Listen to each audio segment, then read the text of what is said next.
right, everyone, welcome. We have another one of our animator interviews, and today we have Danielle Ash. How are you? Hi everyone, I'm good. Thanks for Good. having me. Thanks for being here. We appreciate it. Danielle, do you have any work you think my students might have seen of yours, possibly? Well, I think maybe some students could have caught something of mine on Sesame Street. Oh, okay, there you go. But and that's probably about the most public eye thing that I have. Okay. But other than possibly some sound design that I used to do for cartoons, Oh, sure. and recently I did a documentary called Girl with the Rivet Gun, and Okay. that went did a bunch of festivals. Nice. But Very cool. yeah, Excuse me.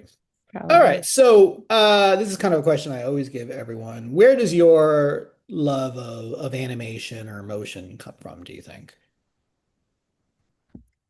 Well, I feel like being an animator really I found that passion for that in college after Okay. I thought I wanted to be a photographer. Sure. And like a still photographer. I had my Nikon camera with me everywhere I went. But Hmm.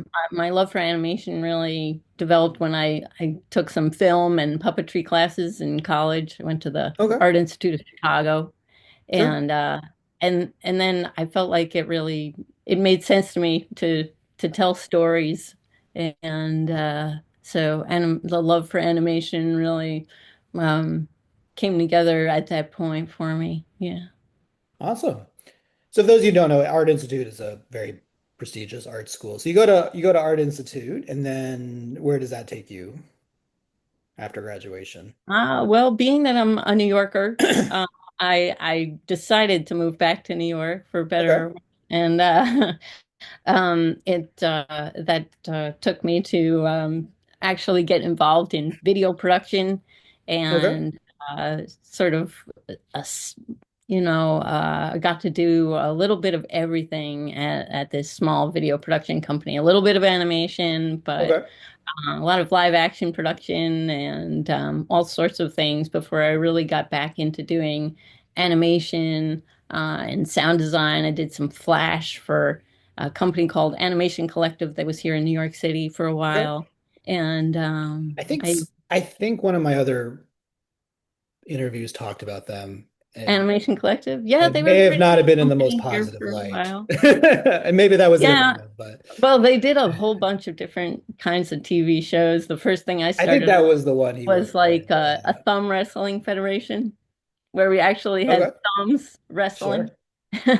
And so it was a fun place for a while, but then I really decided I wanted to go back to making my own little films. And so I Okay. went back to Cal Arts for grad school.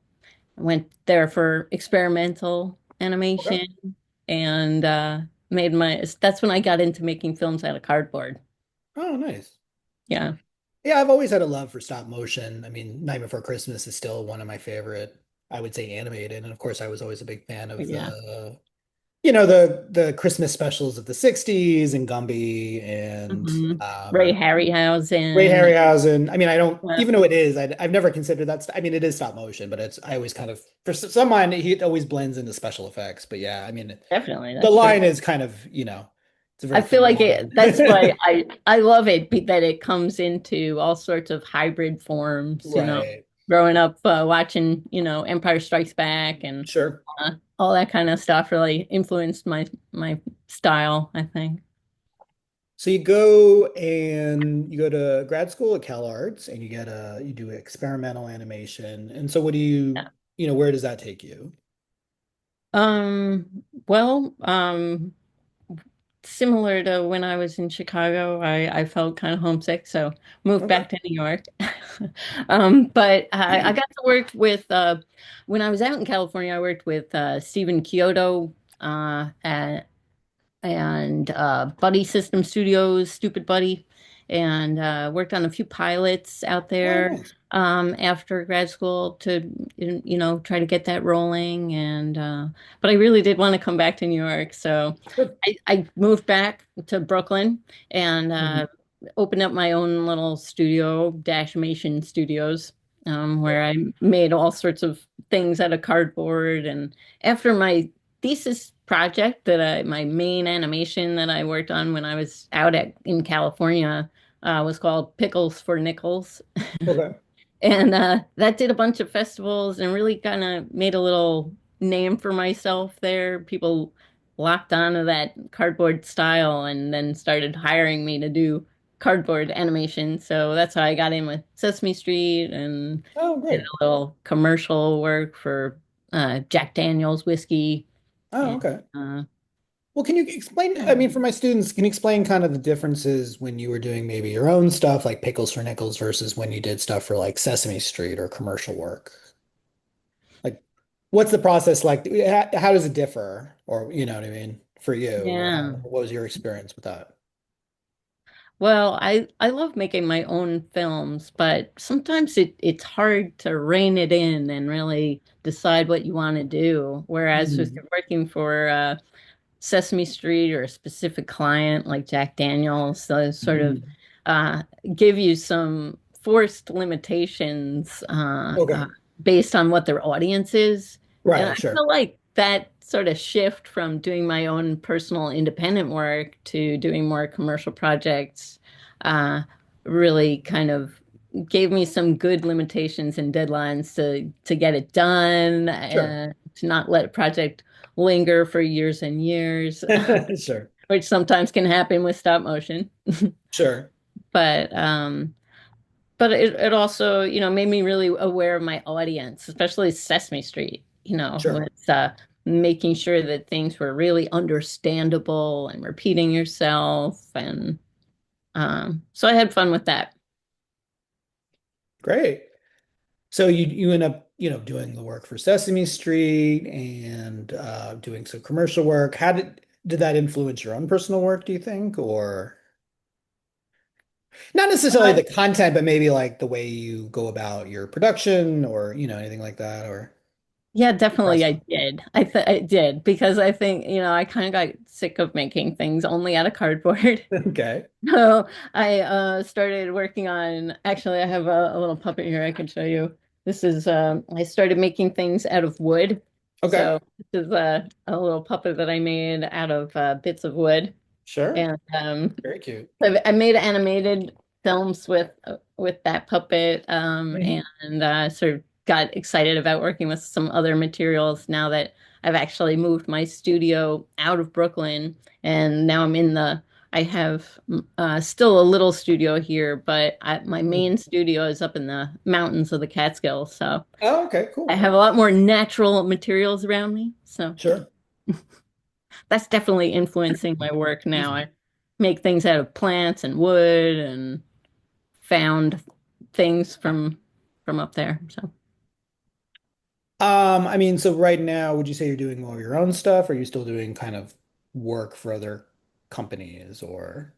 I'm still doing a combo. I'm working on a couple new film on film projects, Oh, nice. Very cool. sort of like scratching into film and Oh, nice. painting on it and stuff. But also keep trying to keep doing some commercial work when I can, make some money and pay the bills. Because Sure. making independent short films is, sort of my own passion. Right, of course. But it has been challenging to keep doing a lot of animation these days. It's work is harder and harder to come by.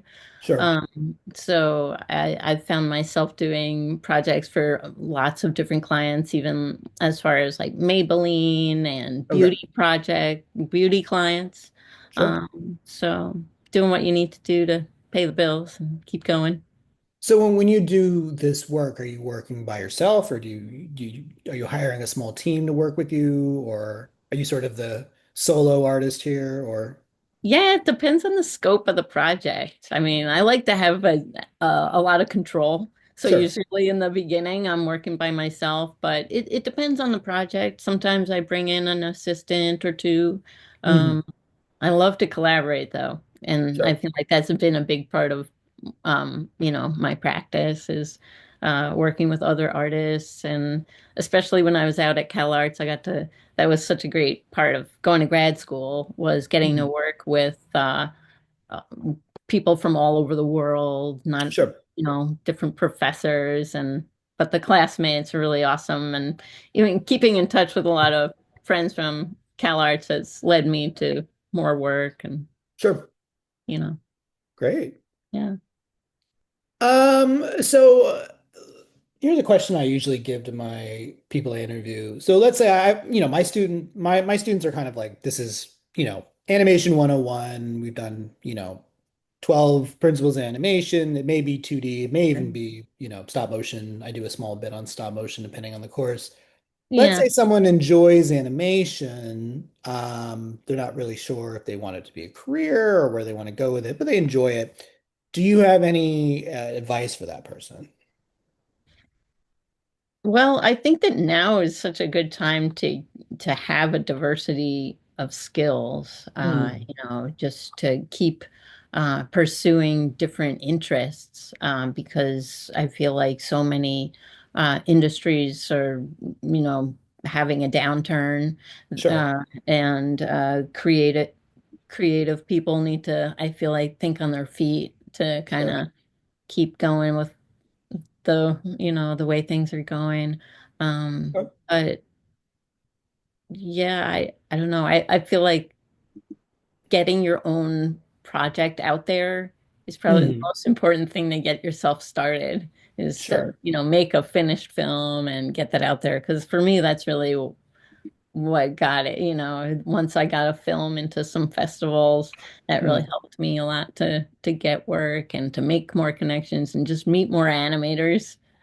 Well, I was So gonna say, I mean, like you mentioned making something and then like kind of doing the festival circuit. What did you learn or what did you get out of that? It sounds like you networked and met other people, right? Which maybe led to more work, or did you use it? yeah, Was your kind of getting into festivals that help you kind of as a resume item to kind of totally.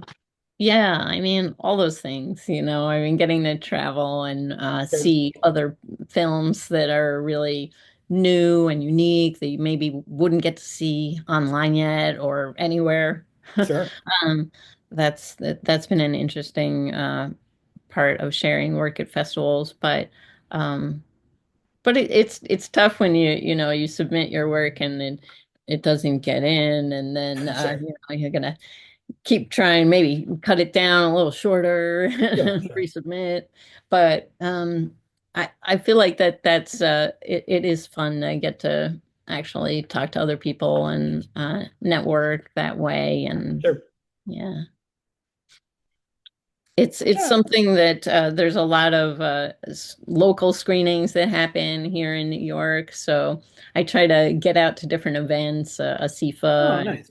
Women in Animation, and different, local screenings even. I try to organize some local screenings. Well, that you touched on something that I haven't really talked about with other. I mean, I'm assuming women in animation is like a social group, right? So, like, Definitely. Yeah, and they have how did you chapters find out, or how everywhere. did you join? Is it kind of like you found out, then you go to meetings or whatever? They, and kind of network Yeah. and do fun stuff together, and kind of what you get out of it. Is that?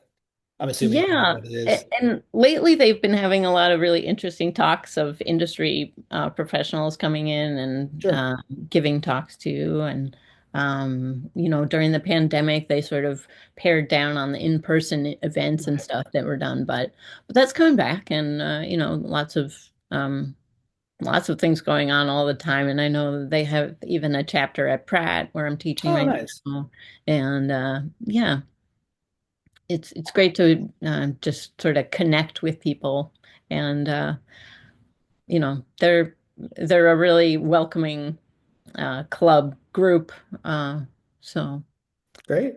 not just women. So Oh, okay. Good to know. yeah, Yeah. So I think you had some good points there about kind of this has been said by other people, just like getting stuff done, getting it out there. It sounds like it's kind of an underlying idea that I think you're saying, right? Like just getting it, getting out to festivals, meeting people, networking, right? That can all help kind of, Yeah. guide you in general, but also kind of help like lead to more projects that maybe you might be involved with. Um, Here's a question I Mhm. always kind of give to people. Where do you think animation is where in 10, 20 years, what do you think the future? And you can answer this however you want to answer it. Some people talk about it from like an industry standpoint. Some people talk about it from like a purely creative standpoint. Where do you think animation is going in the next 15, 20 years? Well, I feel like animation is something that people really are still very attracted to, and Mhm. um, there's been a lot of ups and downs in, the Sure, animation industry, especially in stop motion. People have been like, oh, now there's computer animation. Stop motion is dead. sure.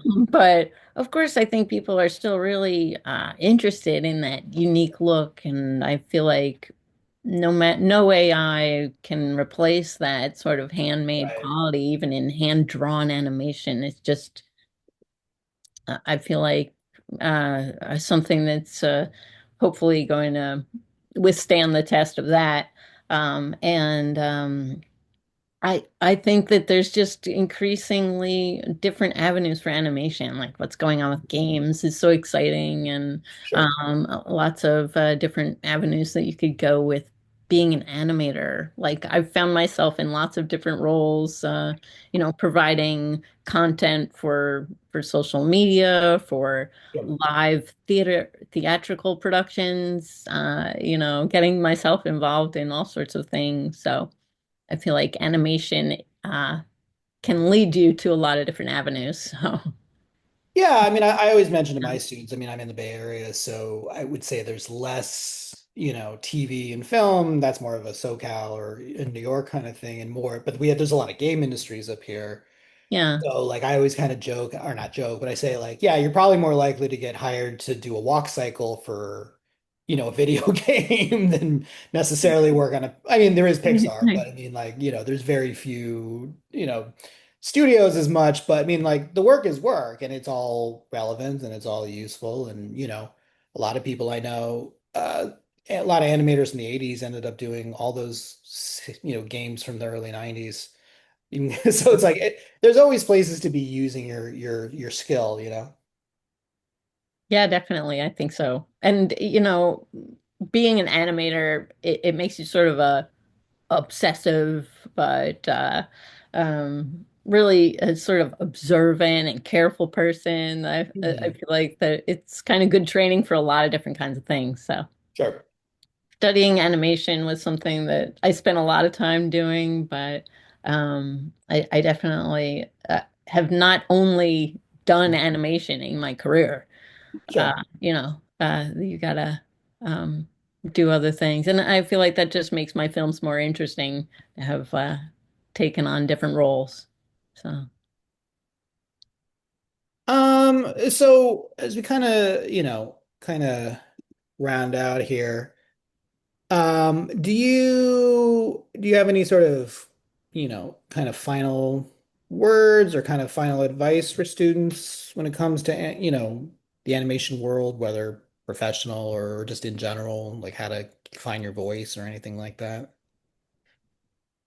Um, I think that being that there is so much content out there that Mm, it's really important to try to imbue some sort of unique element into your work, whether it's, some personal aspect that's in there that makes your mm, work stand out in some way, or you find some material like cardboard and really deep dive into it and, um, makes something aspect of your work stand out, that instead of making something that looks like what everybody else is doing. I feel like sure. I Having see a some lot of unique. students who love anime or this style or that style, and then they try to make their work look like that. And I feel Right.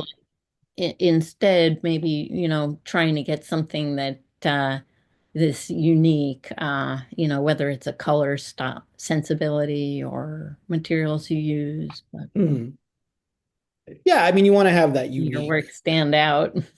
Yeah, I mean, you want to have that thing that kind of, yeah, your own style. I mean, like I always sort of joke, I can even professional stuff. It's like I can look at the style and be like, that's a 30 style Warner Brothers versus a 50 style Warner Brothers versus an 80s. It's like there's just certain things like it's hard to even put in words, but I'm just like the way they draw the color, or the way they shade, or how angled the lines are, or like whatever. It's just like in the same way like clothes or music changes, different styles kind of, can be interesting and stand out and be unique for the time and that sort of thing. And each artist has their own, style too. It's like a Picasso doesn't look like a Matisse, this doesn't look like a Jackson Pollock kind of thing, where it's like, Right. different animators can animate with the same content and even the same characters, but the drawing style will change, and that gives it part of its charm and part of its Yeah. uniqueness to it. And so Yeah, finding we've that as an artist is its own thing too. for sure. We've all got our unique artist handwriting, Sure. or, you know. So whatever tools you use, I feel like I keep trying to teach myself new tools like Blender, Mm. Good.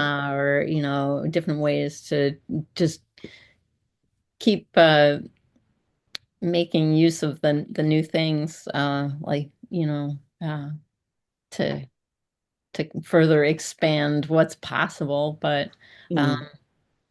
But it's just I feel like animation is something that I've loved for a long time, and even drawing is so pleasurable that Right. it's making art is something that's fun, and animation is just such a thrilling thing to see come to life. So um, I just feel like keep making it and don't give up. You know, it's Sure. Don't I give see a up. lot of animators sort of dropping out of the game right now, so it's you know, gotta keep strong, keep the spirit up. Keep the passion fire going. Yeah. I think that's a good place to, yeah, I think that's a good kind of ending sentiment there, or ending, what's the word I'm looking for? Not segment, ending And phrase, note. turn of phrase, note. Yeah, that's a good one. Cool. All Where can right. my, Yeah. where, so do you have anything in festivals right now or anything, or in between? Well, the girl with the rivet gun project, the I was talking about briefly, that it was about women in the workforce during World War II, Oh, uh nice. the Rosie the Riveters, Yeah, yeah. Uh So that was doing festivals for a while, and it was all cardboard stop motion, uh, mixed with documentary interviews, and Okay, great. so it had quite a long life, and it's still Nice. actually doing a couple of festivals from time to time. But Great. So maybe my students might see it there. If they want to see some of your own work, do you have social media or a website or something you might want them to look at or? sure, and I can share links with you if you want. But I'm dashamation.com is my Okay, website, great. and yeah, I'm All sorry. right. Well, we Uh, appreciate your time. We appreciate you coming to speak with us about your journey and all the various things you've been through. yeah, my pleasure. Happy to speak with you, David. Yeah, thank you so much. Yeah.